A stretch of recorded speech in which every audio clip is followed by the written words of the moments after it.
Hi guys! Ayan, welcome to London, Charis. Okay po, mag-share ulit ako ng another baon idea. Alam niyo ba yung ham and cheese roll? Napakadali lang niyang gawin and ginagawa ko rin siya by batches. So ayan, I have here yung ating pan. This is Pinoy Tasty, ordinary pan. Tapos meron ako ditong ham at saka mozzarella. Ito, any cheese na gusto niyo, pwede naman. No? Ako kasi, ito lang yung available kong cheese dito sa bahay. Mozzarella at saka yung ham natin. Ayan. Siyempre, kailangan din natin ng egg. Yung egg natin may salt and pepper yan. Gusto talaga namin ng ma-pepper. And also, panko breadcrumbs. So, ganito lang yan. Napakadali lang gawin. Una muna, yung ating pan, iro-roll lang natin siya. Since wala akong rolling pin, yung rolling pin ko kasi is, ano ba tawag dito? Yung rolling pin ko is kahoy. So, pag matagal pala siya, nagkakaroon siya ng parang amag. So, kahit na wala kayong rolling pin, any flat na medyo mabigat, or ito, nilalagyan ko lang siya ng pressure. I-roll nyo lang yung ating pan. So, pag ganito na siya, ayan, ganyan na siya kanipis. Pwede na yan. So, roll lang natin lahat. Napakadali na lang i-roll, mga moms. Thank you, Constroy. Charis. Ayan. Wala kasi kung maano. Lalo naman akong bottle dito. So, ito yung aking ginagamit. Roll nyo lang siya lahat. Break tayo after nating matapos lahat ng ating pan na roll. Ayan. Flatten ko na lahat yung ating pan. Make sure na flat siya talaga ha, mga moms. Para maiwasan natin yung mag-absorb siya ng maraming oil. Sorry. Ayan, sinet aside ko lang siya tapos niluto ko na rin yung ating ham kasi kailangan yan luto dahil papalutungin na lang naman natin yung pan natin after. So pagka naluto na natin yung ham, lalagyan lang natin yung ham. Ayan. Tapos lalagyan natin siyang mozzarella. So in between, ayan. Tapos iro-roll lang natin siya.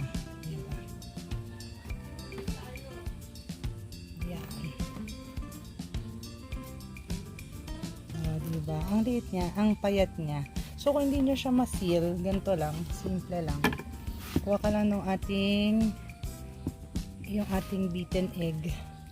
Tapos, kailan yung medyo may nakalabas ng konti. So, nagka-crack siya kasi this is hindi masyadong bago yung bread. So, gawin lang natin siya lahat. So, ayan, lagyan natin yung cheese, yung ham, tapos i-roll natin. Nasa inyo yan kung anong gusto. Pwedeng hotdog naman, pwedeng depende sa inyo kung ano yung gusto nyong gamitin para palaman. Or pwede nyo rin tanggalin yung gilid nung ating tinapay. Pero sa akin, okay na yan. Kasi, sayang naman. So, i-roll ko lang to lahat. And, last one. 12 pieces lang to kasi wala na akong cheese. So ayan, so na-roll na siya lahat. After nyan ay i-dredge naman ilalagay naman natin siya dito sa ating panko breadcrumbs. So ito yung aking beaten egg.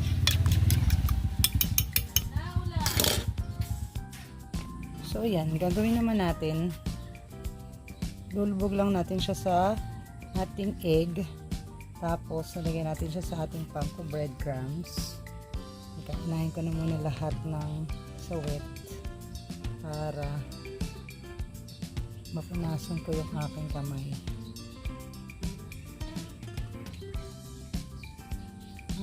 Well, sige. Ito na lang. Total, kami lang naman kakain ito. Hindi naman siya pambenta, kaya wag tayong maarte. Charis. So, yan.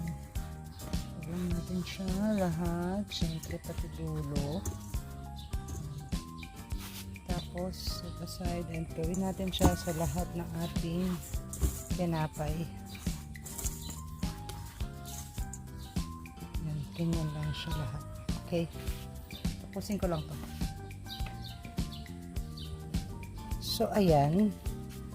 Lahat sila inalagyan na natin ng panko breadcrumbs and it's time to fry. Pero, kung hindi nyo pa siya gagamitin, ilagay nyo lang siya sa isang container, sa isang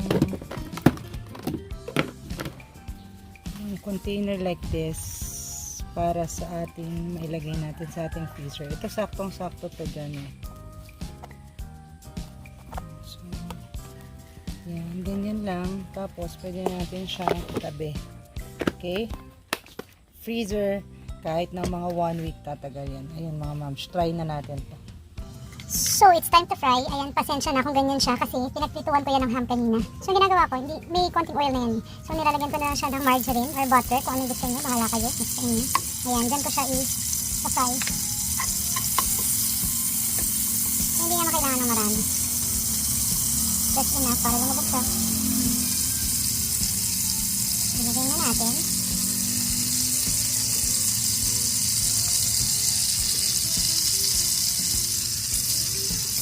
Since luto naman na yung ham niya sa loob, hindi na natin siya kailangan na lang natin siyang palutuin sa labas. Okay? Luto na kasi yung loob niya. Balik-balik ka rin nyo lang mga moms. Dahil ang butter ay madaling masunog. Sobrang lakas yata ng aking apoy. Ayan.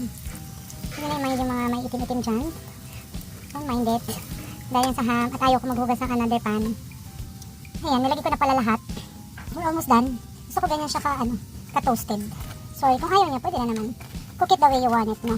Ako kasi, mahilig talaga ako sa mga crunchy, sa mga toasted. So, pag ayaw niya ng ganyan ka-toast, pwede na po yan actually. Luto na kasi yan. Tinatoast ko lang siya mabuti. Kasi yun yung gusto ko. Ganitong ka-toast. Diba? Sa iba sunog na yan. Pero for me, tamang-tama lang. Kung wala kayong butter, wala kayong nasa sa inyo po kahit ano yung gusto nyo ipampirito. Ako gusto ko lang yun kasi it adds flavor dun sa ating ginawang ham and cheese roll. So yan, malapit na yung matapos. Now it's done. Ayan. Try na natin siya. Pwede rin to sa mga parties ng mga bata. Ayan. So, ayan na siya mga moms. Yung itim-itim na yan, yun sa panko breadcrumbs na nasunog. Ayan. So, ayan. There you have it. Our ham and cheese roll. Thank you. Yan, dahil wala yung mga chikiting, ako yung mag-taste test sa ating ham and cheese roll. So crunchy, so yummy. Try niyo po ito.